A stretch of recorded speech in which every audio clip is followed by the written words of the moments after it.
ce soir à parler d'un sujet bien que passé il y a quelques années, continue toujours de retenir l'attention des Guinéens que nous sommes.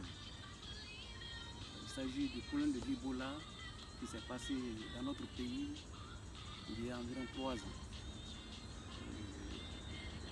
Je suis le docteur Madidian Keita. Je suis chirurgien, je suis médecin de carrière, chirurgien spécialiste, de chirurgie générale et vasculaire de l'Université de Berlin-Ouest en ex-RFA. Parlant du problème de l'Ebola, me poser la question quelle aurait été mon attitude si j'étais au pays. La question est très bien posée et elle est fondamentale. En fait, sur ce plan, je répondrai en 2 points distincts. Le premier point, être aux affaires pour un médecin devant une épidémie comme celle d'Ebola qu'on a connue. On n'a pas besoin d'être un élu politique à quelque niveau que ce soit. Si j'étais en Guinée, j'aurais fait exactement comme l'ont fait mes nombreux collègues qui étaient sur place dans les 3 pays affligés, la Guinée, le Libéria, la Sierra Leone. Sans aucun calcul, je serais venu directement sur le champ pour aider les malades, les personnes qui ont été infestées à l'époque et leur apporter ma maigre contribution au risque même de ma propre vie, comme on a vu avec beaucoup de ses collègues qui étaient là, mais sans calcul ni réserve, je serais venu donner mon assistance en tant que médecin. Maintenant, vous m'avez posé la question, si j'étais aux affaires, suppose en d'autres termes et en substance que si j'avais le pouvoir de décider quoi faire ou si j'étais parmi les décideurs ou les faiseurs de décision.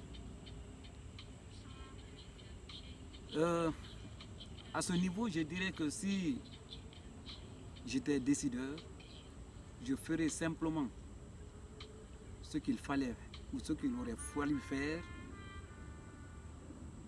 Et si je ne le faisais pas, je me tairais.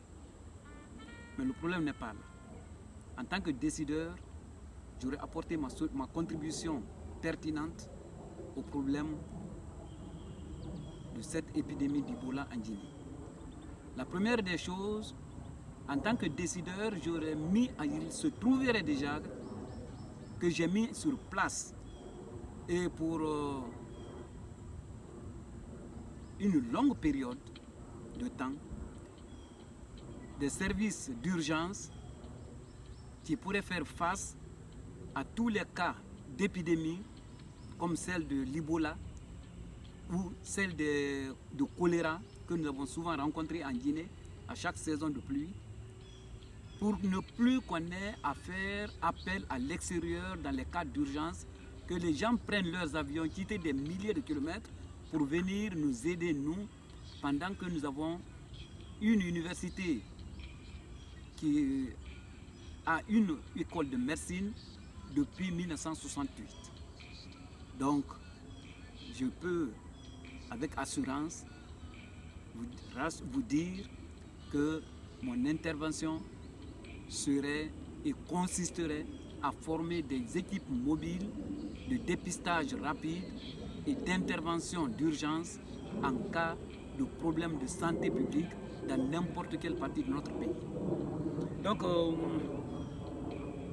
ça c'est la première des choses. La deuxième des choses, je ne m'attarderai pas à construire des centres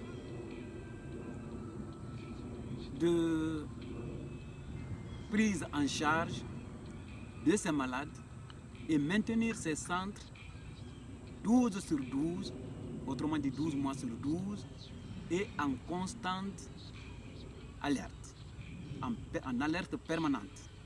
À n'importe quel moment, il y a déclenchement d'épidémies de choléra, d'épidémies d'Ebola ou autre chose, maladies infectieuses.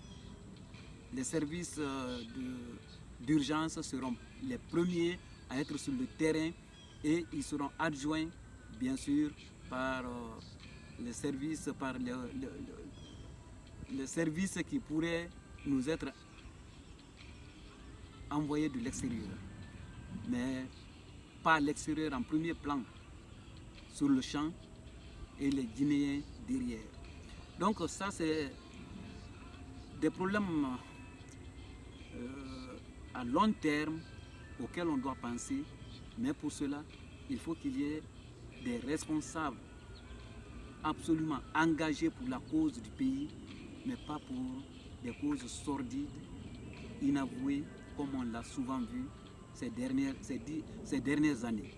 Donc ça, c'est l'une des choses. Et ensuite, vous avez des épidémies de maladies infectieuses ou bactériennes qui surviennent tous les ans et quasiment à la même période, la période de la saison des pluies. Donc ça également, il faut avouer qu'aucun effort n'est fait par les gouvernements pour essayer d'apporter de l'eau potable utilisable par les populations. Chaque année qu'il y a des pluies et des inondations, nous prenons le cas particulier de Conakry, quand vous allez à Madina au mois d'août, c'est le mois là même, quand vous allez à Madina après des pluies diluviennes, il est impossible de quitter un côté de la route pour l'autre sans que vous ne vous trempiez dans des eaux usées, dans des eaux boueuses, porteuses de toutes les bactéries que vous pouvez vous imaginer. Donc je pense que l'autre volet pour éviter certaines épidémies, c'est de faire en sorte que les Guinéens, pas seulement maintenant à Conakry, mais dans toutes les grandes agglomérations de notre pays, aient de l'eau potable. Qu'elle n'ait plus besoin d'aller puiser des eaux usées ou des eaux souillées dans les marigots, dans des puits non couverts, non protégés, et venir consommer ça à la maison. Nous n'en finirons jamais avec les maladies parasitaires, nous n'en finirons jamais avec les épidémies du genre de choléra. Et ça, c'est une situation que nous pouvons circonscrire rien qu'en améliorant les conditions de santé publique dans notre pays. Nous avons suffisamment de cadres qui peuvent répondre à tous ces besoins, qui savent mettre des plans ensemble, et nous ferons en sorte que la Guinée ait le minimum d'équipement pour essayer de mettre en place ces structures dont je viens de parler plus haut. Quand j'arrive à ce niveau, je crois qu'on ne peut pas discuter de tous les problèmes guinéens sur un terrain de golf. Vous m'avez pris en sandwich, comme on dit.